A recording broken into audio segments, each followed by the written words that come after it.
Hello दोस्तों, प्रतिमा GS academy पे आप सभी का स्वागत है।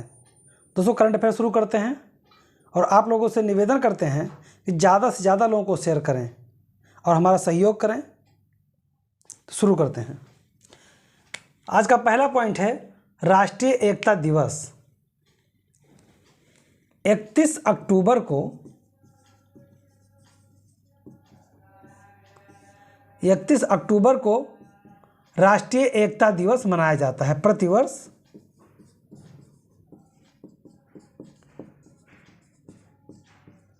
राष्ट्रीय एकता दिवस मनाया जाता है और यह जो 31 अक्टूबर है, 31 अक्टूबर 1875 को एक महापुरुष का जन्म हुआ था। उनका नाम है सरदार वल्लभ भाई पटेल। इनका जन्म गुजरात में हुआ था। यानी सरदार वल्लभ भाई पटेल का जन्म 31 अक्टूबर 1875 को गुजरात में हुआ था और इन्होंने आज़ादी में अपना इतना योगदान दिया तथा भारत को एक करने में, भारत की एकता बनाने में अपने आप को समर्पित कर दिया। रियासतों को, जितने भी रियासत थे उन सभी रियासतों का एकीकरण करना, रियासतों को शामिल करना और जो रियासत ना माने उसको मारपीट के शामिल करना सरदार वल्लभ भाई पटेल की एक विशेषता थी और उसी विशेषता को याद रख करके प्रतिवर्ष राष्ट्रीय एकता दिवस मनाया जाता है। पहली बार 2014 में जब बीजेपी की सरकार बनी, भारतीय जनता पार्टी की, तब बीजेपी के सरकार ने राष्ट्रीय एकता दिवस के रूप में सरदार वल्लभ भाई पटेल के जन्म दिवस को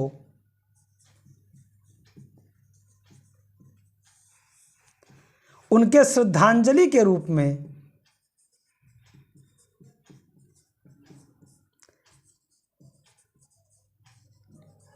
में अर्पित किया। आप लोग ये ध्यान रखिएगा, मेरा व्यक्तिगत रूप से कोई भी बात हो सकती है, लेकिन क्लास के रूप में किसी पार्टी का ना तो सहयोग करना ना सपोर्ट करना, ऐसा कोई मकसद नहीं है। जो जिसको मानता है वो अपना माने, लेकिन भारतीय जनता पार्टी ने यह कार्य शुरू किया तो आपको याद रखना होगा। श्रद्धांजलि के रूप में 2014 से मनाया जाना प्रारंभ हुआ और प्रतिवर्ष 31 अक्टूबर को अब यह मनाया जाता है। पहली बार 14 में जब मनाया गया था, उसी समय में इनकी मूर्ति को बनाए जाने का भी निर्णय लिया गया था और 2018 में गुजरात में स्टैचू ऑफ यूनिटी का अनावरण किया गया, जो विश्व की सबसे ऊंची प्रतिमा है। सबसे ऊंची प्रतिमा है विश्व की। सरदार वल्लभ भाई पटेल संघ की जब बात आती है तो एक ऐसे लौह पुरुष के रूप में सामने आते हैं। ये पहले उप प्रधानमंत्री हैं, भारत के पहले उप प्रधानमंत्री, गृह मंत्री, और इन्होंने जूनागढ़,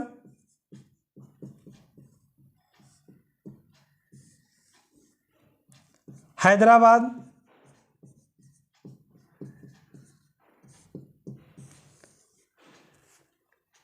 पे निर्णय लिया था। जूनागढ़ में जनमत संग्रह करा करके शामिल करवाया था और हैदराबाद जब नहीं मान रहा था तब इन्होंने ऑपरेशन पोलो चलाया था। ऑपरेशन पोलो के माध्यम से हैदराबाद को इन्होंने भारत में विलय किया था और भारत का जो नेशनल बिल्डिंग प्रोसेस है उसकी आधारशिला इतनी मजबूत रखी थी। उसी को याद करके उसी के उपलक्ष्य में राष्ट्रीय एकता दिवस के रूप में मनाया जाता है, जो एक सम्मान को दर्शाता है और जिसे सरदार वल्लभ भाई पटेल महोदय इस सम्मान को पाने की योग्यता भी रखते हैं। अगला पॉइंट है गरुड़ सेवन अभ्यास। ये क्या है? गरुड़ सेवन अभ्यास ये वायुसेना का अभ्यास है।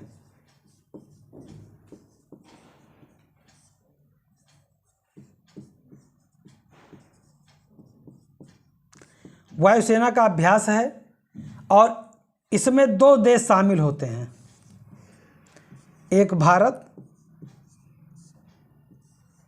और दूसरा फ्रांस।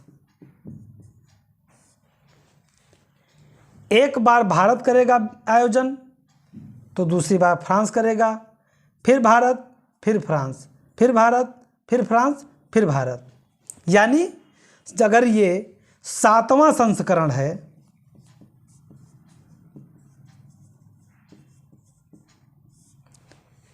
तो भारत ये 4था आयोजन कर रहा है। तो पहला कब किया था? पहला किया था भारत ने 2003 में, दूसरा किया था 2006 में, तीसरा किया था 2014 में और चौथा कर रहा है 2022 में। यानी फ्रांस ने अब तक 3 बार किया है आयोजन। तो भारत ये 4था बार है जब इसका आयोजन कर रहा है और ये 7वां संस्करण है। आयोजन कहाँ पे हो रहा है? राजस्थान में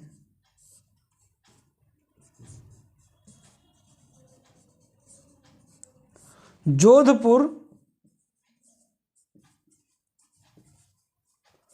वायुसेना स्टेशन पे इसका आयोजन किया जा रहा है। भारत के तरफ से लगभग 220 सैनिक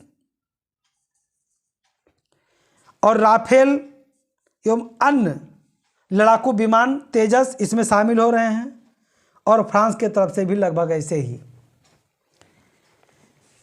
तो गरुड़ सेवन का अभ्यास भारत फ्रांस के मध्य वायुसेना के द्वारा किया जा रहा है। 7वां संस्करण है, याद रखिएगा। आयोजन जोधपुर में किया जा रहा है और भारत यह 4था आयोजन है जो कर रहा है और टोटल 7 संस्करण हो चुके हैं। अगला पॉइंट है ग्लोबल टीबी रिपोर्ट 2022। देखिए, वैश्विक स्थिति में समय समय पर महामारी आती रहती है। कोविड-19 उसका एक उदाहरण है।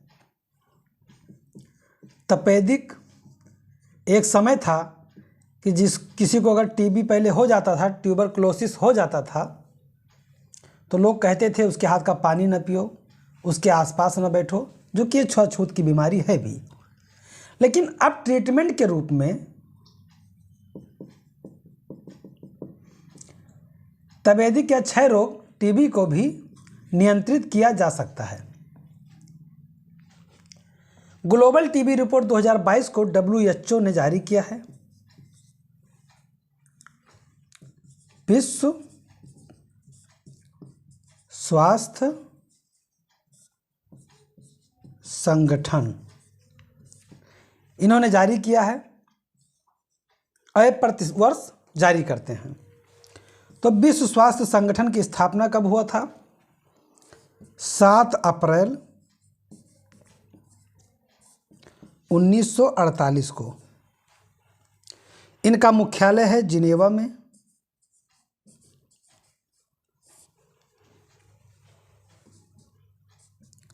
इनमें 194 सदस्य देश हैं।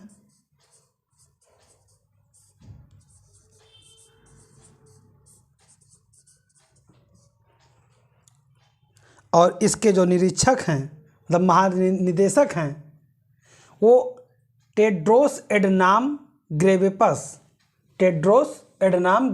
हैं। दुनिया भर से तपेदिक क्षय रोग के निदान, उपचार और बीमारी के प्रभाव को बताया गया है इस रिपोर्ट में। और यह रिपोर्ट WHO के 194 सदस्य राज्यों सहित 215 देशों और क्षेत्रों के बीमारी के डेटा पर आधारित है। भारत तपेदिक के रूप में जो विश्व के सर्वाधिक 8 प्रभावित देश हैं उनमें से एक है। विश्व के 8 सर्वाधिक प्रभावित देशों में से एक है और ये 8 देश कुल मिलाकर के लगभग 63% अकेले टीबी से प्रभावित हैं। 2021 में लगभग 6 मिलियन यानी 60 लाख लोगों का दवा हुआ है जो इस बीमारी से जूझ रहे थे। माना जाता है कि इसमें से 1.5 के आसपास नहीं रहे, बाकी को बचा लिया गया है, दवा चल रहा है। 2015 के अपेक्षा 2021 में वैश्विक समुदाय में भी काफ़ी कंट्रोल किया गया है और भारत ने भी जहां 2015 में 1 लाख पर 256 व्यक्ति टीबी बीमारी से ग्रसित थे भारत में, वही 2021 में अब 215 पे आ गया है। यानी कुछ सुधार हुआ है, ट्रीटमेंट चल रहा है। तो इसी के बारे में ग्लोबल टीबी रिपोर्ट जानकारी देता है। यहाँ पे आपको इतना जानना है कि किससे संबंधित है, कौन जारी करता है, WHO स्थापना कब हुआ, WHO में कितने सदस्य हैं, महानिदेशक कौन है और इसका हेडक्वार्टर कहाँ है, ये जानकारी रखना आवश्यक है। अगला पॉइंट है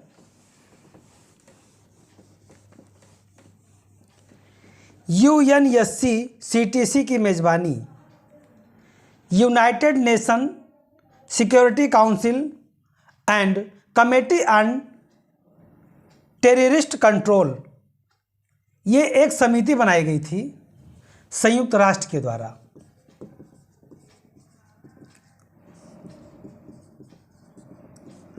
संयुक्त राष्ट्र के द्वारा बनाई गई थी 2001 में। UNSC-CTC इसकी स्थापना 2001 में किया गया था। और क्यों किया गया था? 9/11 2001 में अमेरिका पे हुआ था अटैक, अमेरिका पर आतंकवादी हमला हुआ था।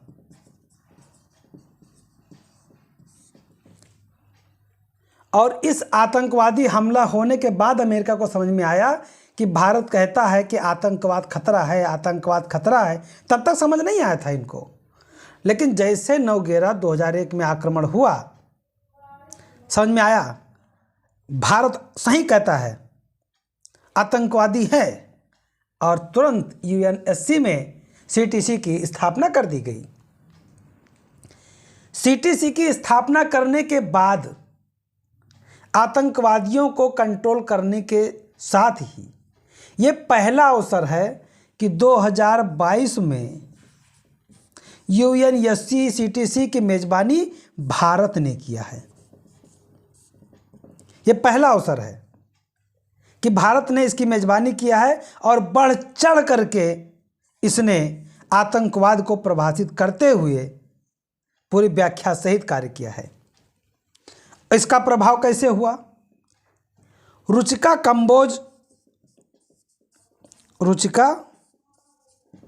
कंबोज, ये संयुक्त राष्ट्र में भारत की स्थायी प्रतिनिधि हैं। यूएनओ में भारत की स्थायी प्रतिनिधि हैं, वहाँ से भी योगदान। अब जो संयुक्त राष्ट्र संघ है,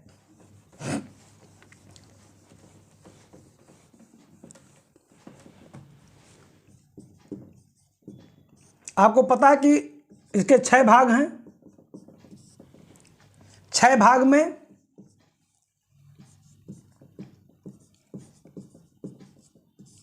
संयुक्त राष्ट्र परिषद भी एक है और इसमें 5 स्थायी सदस्य और 10 अस्थायी सदस्य होते हैं। जो अस्थायी सदस्य होते हैं इनका कार्यकाल 2 वर्ष का होता है, यानी 2 वर्ष पर ये चुने जाते हैं। और जो 5 स्थायी सदस्य हैं इसमें है USA, United state of America, Britain, रूस, फ्रांस, चीन। ये 5 स्थायी सदस्य हैं और इनके पास परमानेंट वीटो पावर है। जो समिति बनाई गई UNSCTC, इसमें ये 15 सदस्य होते हैं। 15 सदस्य होते हैं, 5 परमानेंट प्लस 10 अपरमानेंट, यानी कि ये जो 15 सदस्य इसमें शामिल होते हैं इनके पूर्ण बहुमत के तहत कार्य किया जाता है। भारत के द्वारा जो मेजबानी की गई ये नई दिल्ली में किया गया 28 से 29 अक्टूबर 2022 को किया गया। रुचिका कंबोज संयुक्त राष्ट्र में भारत के स्थायी प्रतिनिधि हैं और जो भारत में नई दिल्ली में मेजबानी किया गया UNSCTC का, इसकी थीम बहुत इंपॉर्टेंट है। थीम है आतंकवादी उद्देश्यों के लिए नई उभरती प्रौद्योगिकी के उपयोग का मुकाबला करना। ध्यान रहे, आतंकवादी उद्देश्यों के लिए नई उभरती प्रौद्योगिकी का उपयोग का मुकाबला करना। समिति में 15 देश शामिल होते हैं। बार बार भारत जो है इन बातों का, प्रौद्योगिकी का, नई दुनिया का बात क्यों करता है? इसलिए करता है, यहाँ पे कुछ बातें बतानी है। जैसे आतंकवाद एक ऐसा शब्द है कि सबसे ज़्यादा कोई प्रभावित इससे रहा है, जो नुकसान के रूप में देखा जाए, वो भारत रहा है। लेकिन तब वैश्विक समुदाय को ये बात पता नहीं चलता था। भाई जैसे आपके पास में मान लीजिए 10 रुपये हैं और एक व्यक्ति के पास में 1 रुपया नहीं है। एक ये है X, आप हैं Y, इसके पास 0 पैसा है और दोनों का आमना सामना होगा तो जिसके पास 10 रुपया है इसका 2 रुपया नुकसान हुआ, जिसके पास है ये नहीं, क्या नुकसान होगा? तो नुकसान किसका ज़्यादा हुआ? 10 वाले का। अभी थोड़े कि 8 बचा हुआ है, अभी नुकसान तो इन्हीं को झेलना पड़ेगा। अफगानिस्तान, पाकिस्तान का कोई रोल ही नहीं था। भारत चिल्लाता रहता था, कोई सुनता नहीं था, बाद में सुने।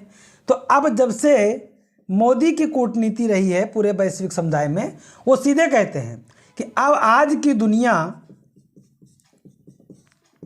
युद्ध का नहीं है। इन्होंने युद्ध का नहीं है, इन्होंने संघाई में SCO की बैठक में भी ये बात कही, ब्रिक्स के में भी इस बात को इन्होंने कहा है और अब इन्होंने इस बात को UNSCTC की मेज़बानी करते हुए भी ये बात दोहराई है कि दुनिया युद्ध का नहीं है और आतंकवाद उद्देश्यों के लिए, इसे समाप्त करने के लिए जो नई प्रौद्योगिकी है उसे आगे लाया जाए और आतंकवादी गतिविधियों को समाप्त किया जाए, जिससे कि वैश्विक समुदाय को आगे बढ़ाया जा सके, उसे विकसित किया जा सके और पड़ोसी देशों को सम्मानपूर्वक आगे बढ़ाया जा सके। मैं अपनी क्लास को यहीं पर समाप्त करता हूँ। धन्यवाद। जय हिंद, जय भारत।